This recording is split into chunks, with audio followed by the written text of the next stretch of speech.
Ang mahiwagang brake shoe na nakakapagpatigil ng takbo.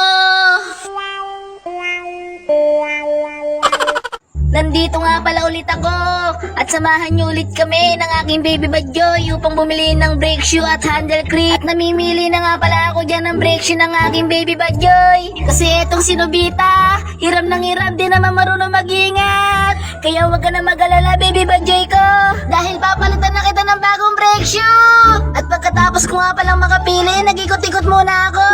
At meron nga pala akong biglang nakitang rim at tiyak na bagay sa baby Badjoy ko. Pero syempre, hindi ko muna siya mabibili. Kaya sinoli ko na lang muna. At nung pagsoli ko, biglang may bumungad sa akin magagandang shock. Pero hanggang tingin na lang muna tayo. Dahil lang naka-schedule lang nabibilin ko ay handle grip at saka brake shoe. Kaya naman agad na akong dumiretso dyan ng counter upang bayaran ng mga binili ko. At pagkatapos ko nga palang bayaran, agad-agad na rin kaming umuwi ng baby Badjoy ko. At agad ko nang inilabas isa-isa ang mga pinamili ko. At ayan pala yung brake shoe. Dalawa nga pala yung binili ko dyan para sa harap at likod ni baby Badjoy. Para always ride safe pag bumiyahe. At syempre hindi rin mawawala ang handle grip na itinerno ko pa sa kulay ni baby Badjoy. Kaya naman tiyak na magugustuhan niya to.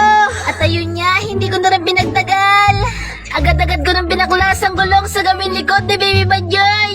Kaya naman nung nabaklas ko na, nakita ko grabe pala ang tama sa kanyang hub. Parang yung tama ako sa'yo noon. Naalala ko pa noon ang sakit mo sa buson. At nabalik nga pala tayo. Hinimas-himas ko nga pala yung hub dyan. At nung pagsalat ko, may nakapa akong hiwa. Hoy, ikaw na nanonood, baka ano iniisip mo?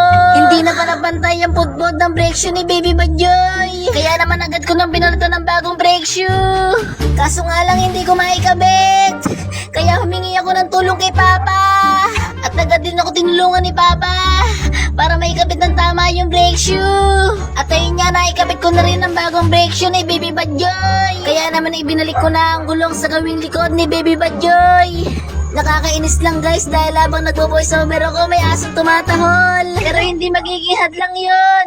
Tuloy ang voiceover natin. At syempre nabaklas ko na rin ang gulong sa harap ni baby Badjoy upang maikabit ang bagong brake shoe niya. So ayun nga po pala guys, naikabit ko na nga pala yung bagong brake shoe sa harap at likod ni baby Badjoy.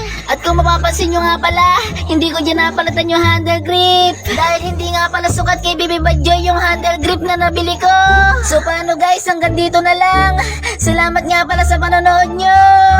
At sa mga hindi nga po pala nakakaalam, ako nga po pala yung pinsan na Doraemon, si Dorikoy, ang amo na ni baby Badjoy.